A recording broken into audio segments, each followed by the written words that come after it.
So, welcome to part 2, where I now have bubbles.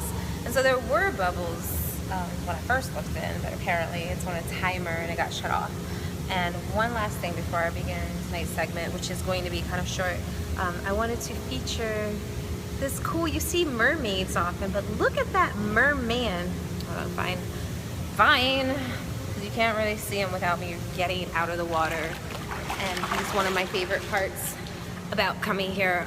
I mean, really, I've had this gym membership for almost a year, and the main attraction is that jacuzzi. The pool's pretty nice too, but I haven't taken full advantage of it. So look at him. Nice, right? I'd say it's definitely a guy. Oh, hold up. And again, how often do you see mermen? One of my favorite songs, all-time songs, and Jimi Hendrix songs is one called 1983, A Merman I Should Turn to Be. It's like epic. It's one of those amazing songs. Okay, so tonight's episode is about something that Carolyn Mace, in case you can't tell, she's one of my favorite speakers, authors. Oh, thank you so much. Totally appreciate that. Ooh. And I now have a towel.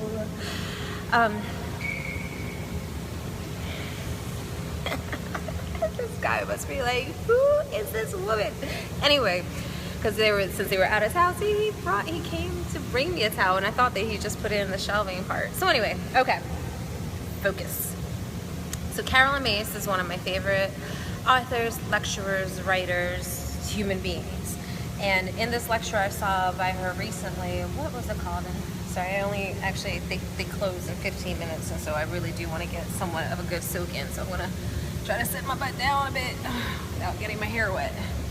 And as I mentioned before, this is not my hair, but I still don't want to get it wet, especially because it's a wig. But anyway, purging is what she mentioned in this lecture. It was from last year, and I want to say something about pebbles. I'll get the title. And I've been bad about posting links to my YouTube videos. I've grown kind of lazy, and sorry, just like I'm lazy now about holding my phone up. You don't need to see all my shade in here. That will keep it like that. And that holds it a little bit steady. That should be good. I don't care. All right.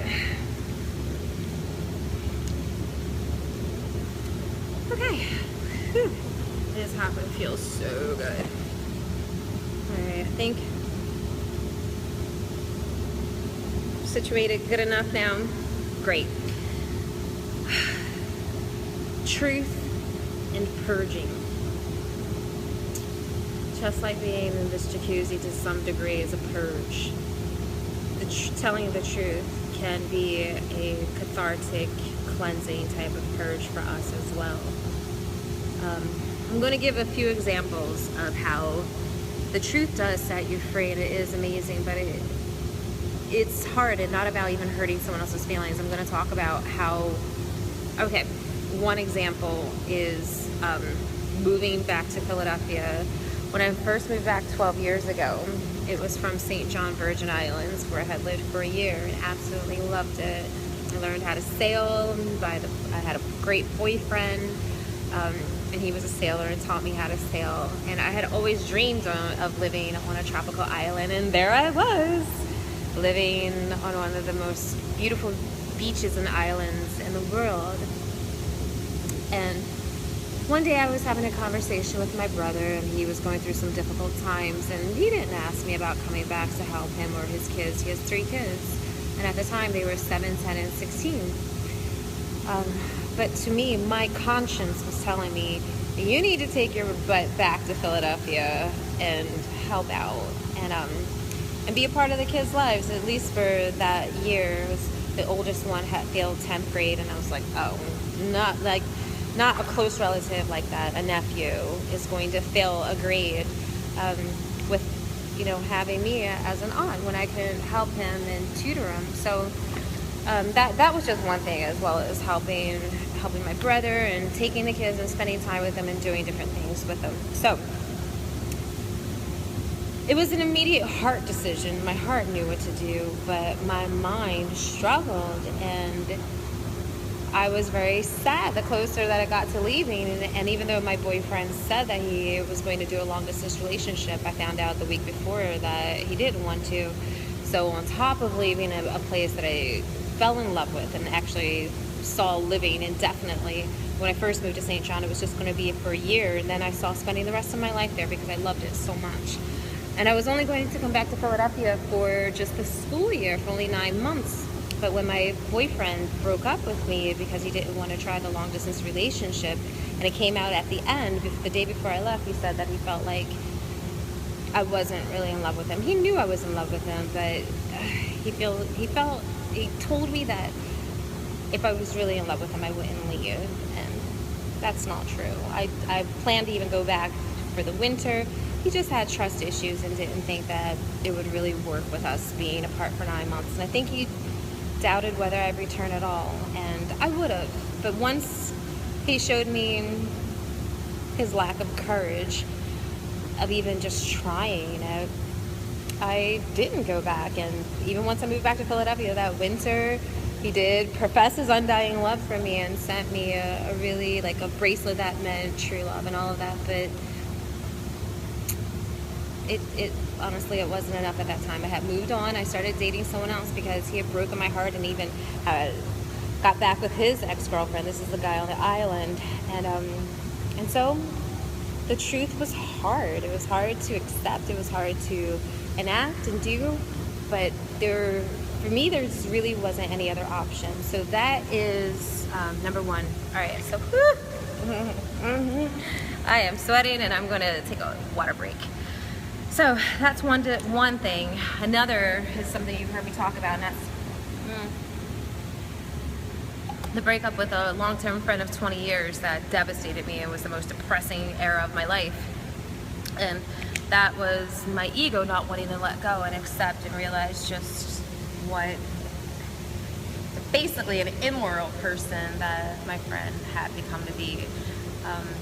And I am more loyal to qualities than I am to friendships. And that was a really hard one to let go of.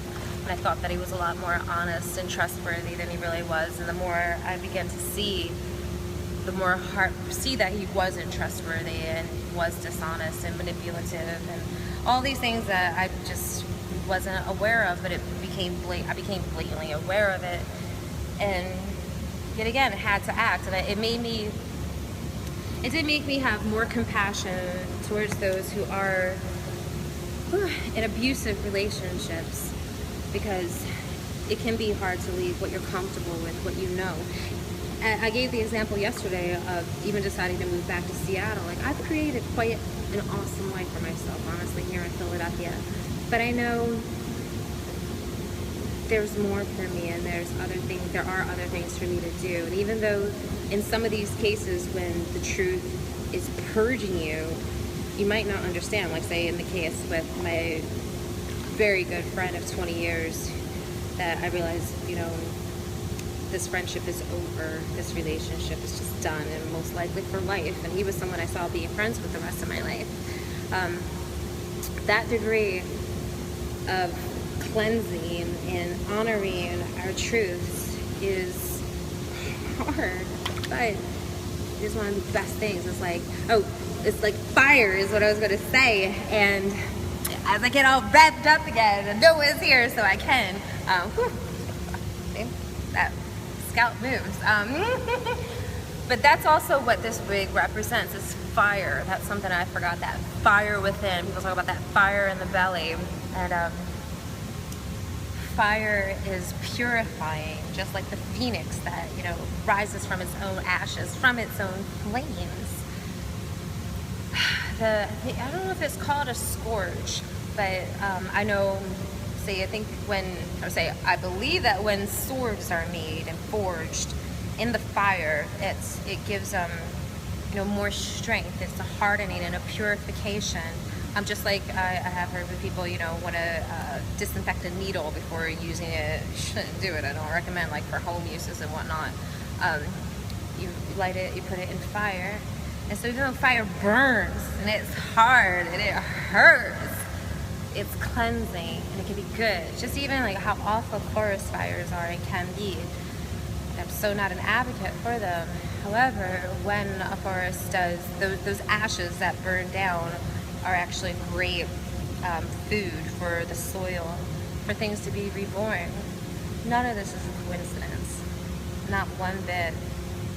And all of this, at least from this fire heart, is to, once again, reiterating to help you and help another person, and be honest, including myself, to stay true, to stay focused, to allow that fire to burn bright. Especially that slow, long, cool, deep coals type of fire. Let it burn and shine on all you beautiful soul balls of fire suns.